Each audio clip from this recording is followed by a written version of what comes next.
Ceramic coating और telephone coating गाड़ियों की इंटीरियर सफाई आधुनिक मशीनों से करते हैं हम हैं कालराज टायर्स। हमारे धड़पकना और हनुमान मंदिर कोकर स्थित सेंटर्स पर अवश्य पधारें। कालराज टायर्स 34 हजारीबाग रोड धड़पकना रांची, नियर हनुमान मंदिर कोकर चौक रांची।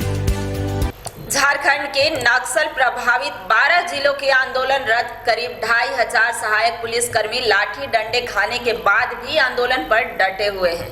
रांची का मोरहाबादी मैदान राजनीति का अखाड़ा बन चुका है। नौकरी स्थायी करने की मांग को लेकर डटे सहायक पुलिसकर्मियों से मिलने बीजेपी का एक प्रतिनिधि मंडल पहुंचा और समर्थन का भरोसा भी दिलाया। वहीं कांग्रेस ने पलटवार करते हुए कहा कि सहायक पुलिसकर्मी भाजपा की राजनीति के शिकार हो गए हैं। सोमवार को आंदोलनकारी सहायक पुलिसकर्मियों से मिलने भाजपा विधायकों का एक प्रतिनिधि मंडल रांची का मोरहाबादी मैदान पहुंचा। प्रतिनिधि मंडल में भाजपा के भवनाथपुर विधायक भानु प्रताप शाही, सिंदरी विधायक इंद्रजीत महतो, सिमरिया विधायक किशुन दास और गोड्डा विधायक अमित मंडल शामिल थे। इन विधायकों ने मोरहाबादी मैदान पहुंचकर सहायक पुलिसकर्मियों का हालचाल जाना और आंदोलन को अपना समर्थन देने का भरोसा भी दिलाया। भानु प्रताप शाही ने कहा कि जिस तरह से बर्बरतापूर्वक पुलिस को पिटवाया गया वो घोर निंदनीय है। मामला सदन के अंदर ले जाएंगे और सरकार को मजबूर करेंगे कि सरकार सहायक पुलिसकर्मियों की नौकरी स्थायी करे। वहीं गोड्डा विधायक अमित मंडल ने हेमंत सरकार के रवैये पर सवाल उठाया। ये काफ़ी दुखद हुआ है, हम लोग इसको समझते हैं।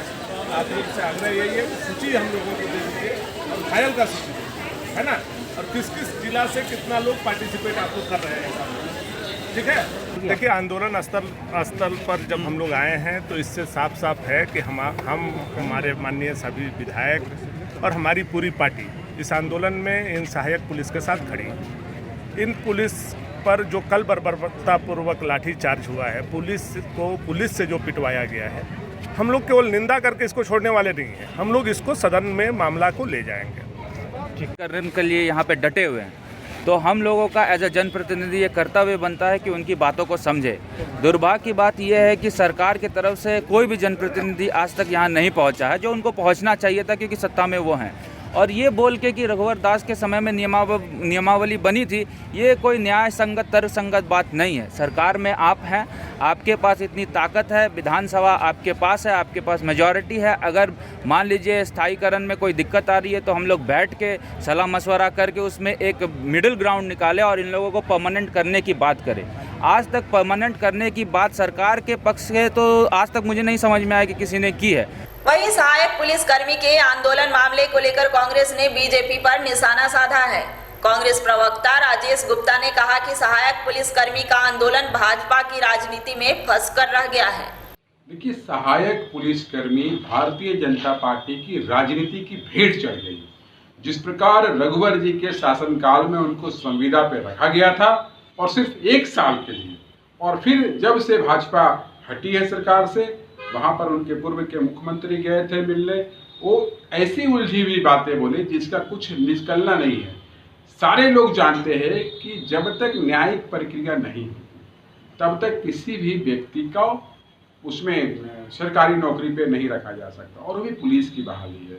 सरकार इतनी संवेदनशील थी कि उनकी 10,000 की मानदेय को 18,000 रुपये कर दी, और जब बहाली होगा पुलिस का उसमें 50% के आरक्षण देने की बात कही थी, फिर भी नहीं माने। आज जिस प्रकार उन्होंने उग्र आंदोलन किए, पत्थर ईटा चला, पुलिस से भी लाठियां चली, तो ये दुर्भाग्यपूर्ण घटना है। फिलहाल सहायक पुलिसकर्मियों के आंदोलन को लेकर सत्ता पक्ष और विपक्ष आमने सामने है। जहां बीजेपी मामले को लेकर हेमंत सरकार पर हमलावर है, वहीं कांग्रेस बीजेपी पर राजनीति का आरोप लगाकर राज्य सरकार का बचाव कर रही है। मामले में हो रही सियासत के बीच सहायक पुलिसकर्मियों की जायज मांगों पर सरकार कब फैसला लेगी, कहना मुश्किल है।